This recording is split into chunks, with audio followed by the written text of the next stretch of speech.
നമസ്കാരം, ഞാൻ ഡോക്ടർ വിസ്മയ ദാമോദരൻ. നമ്മൾ ഇന്ന് ചർച്ച ചെയ്യുന്നത് കുട്ടികളിലും സ്ത്രീകളിലും കോമൺ ആയിട്ട് കാണപ്പെടുന്ന വിളർച്ച അല്ലെങ്കിൽ അനീമിയയെ പറ്റിയിട്ടാണ്. അതായത് പല രോഗങ്ങളുടെയും ലക്ഷണങ്ങൾ നമ്മൾ നോക്കി വരുമ്പോൾ ഈ അനീമിക് ആണ് അല്ലെങ്കിൽ പേഷ്യന്റ് വിളർച്ചയിലാണെങ്കിൽ അതങ്ങ് സോൾവ് ചെയ്യുമ്പോൾ തന്നെ അവരുടെ പ്രധാനപ്പെട്ട കണ്ടീഷൻ അങ്ങ് മാറിപ്പോകുന്നുണ്ട്. അതായത് സ്ത്രീകൾക്കും കുട്ടികൾക്കുമാണ് ഇത് ഏറ്റവും കൂടുതൽ കാണപ്പെടുന്നത്.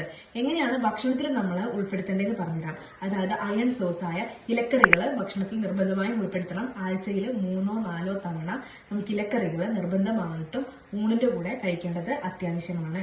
അതായത് ഇലക്കറികൾ കഴിക്കാൻ ബുദ്ധിമുട്ടുള്ളവരാണെങ്കിൽ ഈ മുരിങ്ങയില നല്ലൊരു അയൺ സോഴ്സ് ആണ്. അപ്പൊ ഇത് ഉണക്കി പൊടിച്ചിട്ട് പൗഡർ രൂപത്തിലാക്കിയിട്ട് ചപ്പാത്തി മാവ് കുഴയ്ക്കുമ്പോഴോ അല്ലെങ്കിൽ ദോശ ഉണ്ടാക്കുമ്പോഴോ അതിൽ നമുക്ക് മിക്സ് ആക്കി കൊടുക്കാം.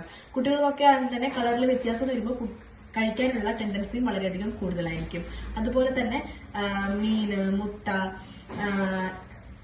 ബീൻസ് വർഗ്ഗങ്ങള് ഇതൊക്കെ കഴിക്കാൻ വേണ്ടി കുട്ടികളെ പ്രോത്സാഹിപ്പിക്കണം. കൂടെ ഒരു ചെറുനാരങ്ങ നീര് കൂടി ഇതിൽ ഉൾപ്പെടുത്താൻ പ്രത്യേകം ശ്രദ്ധിക്കുക കേട്ടോ.